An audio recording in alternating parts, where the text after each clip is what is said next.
केज रुग्णालयामध्ये वाल्मिक कराडची वैद्यकीय चाचणी सध्या सुरू आहे। या वैद्यकीय चाचणीनंतर वाल्मिक कराडला कोर्टात हजर केलं जाईल। वाल्मिक कराडचे वकील हरिभाऊ गुठे हे आणि अशोक कवळे कोर्टात दाखल झालेले आहेत। खंडणी प्रकरणामध्ये थोड्याच वेळात कोर्टामध्येही सुनावणी पार पडणार आहे आणि तत्पूर्वी केजच्या रुग्णालयामध्ये वाल्मिक कराडची ही वैद्यकीय चाचणी सुरू असलेली आपण बघतोय। दत्ता कन्वर्टेबलचे सहकारी आपल्यासोबत थेट रुग्णालयातून जोडले गेलेत।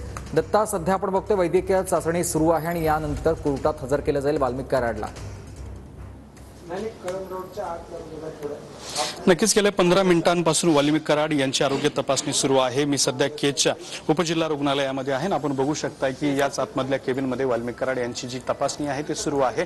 उपजिल्हा रुग्णालयातले वेगवेगळे डॉक्टर त्यांची या ठिकाणी आरोग्य तपासणी करत असताना सुद्धा आपल्याला पाहायला मिळत आहेत। नियमानुसार कोर्टात हजर करण्याच्या आधी आरोग्य तपासणी करावी लागते आणि त्यानुसार ही आरोग्य तपासणी सुरू आहे। ही आरोग्य तपासणी झाल्यानंतर केज पोलीस स्टेशनमध्ये आणि त्यानंतर केज न्यायालयामध्ये त्यांना उपस्थित केलं जाणार आहे। वाल्मिक कराड यांचे वकील सुद्धा न्यायालयामध्ये हजर झालेले आहेत आणि अगदी काही वेळात ही आरोग्य तपासणी झाल्यानंतर पोलीस बंदोबस्तामध्ये वाल्मिक कराड यांना केज न्यायालयामध्ये उपस्थित केलं जाणार आहे। सीआयडीच्या विनंतीनुसार आज केज न्यायालय उशिरापर्यंत उघडे ठेवण्यात आलेलं आहे। त्या ठिकाणी त्यांच्या केसवरती सुनावणी केली जाणार आहे। खरं तर मसाजोग इथल्या अवादा पवनचक्कीच्या कंपनीकडून 2 कोटी रुपयाची खंडणी मागितल्या प्रकरणी वाल्मिक कराड यांच्यावरती गुन्हा दाखल करण्यात आला होता। हा गुन्हा दाखल झाल्यानंतरच काही दिवसांनी ते फरार सुद्धा झाले होते। फरार झाल्यानंतर अनेक दिवस त्यांचा शोध जो आहे तो पोलिसांकडून घेतला जात होता।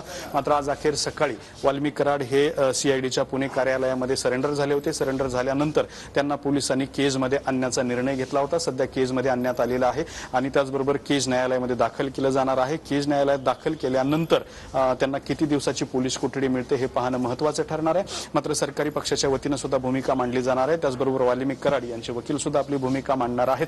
त्यामुळे न्यायाधीश नक्की काय निर्णय घेतात हे पाहणं महत्त्वाचं ठरणार आहे। मात्र साधारणपणे पोलिसांकडून त्यांना कोठडी मागितली जाणार आहे। आपण बघू शकता की वाल्मिक कराड आता बाहेर येत आहेत। पोलीस बंदोबस्त जो आहे तो या ठिकाणी मोठ्या प्रमाणात लावलेला आहे।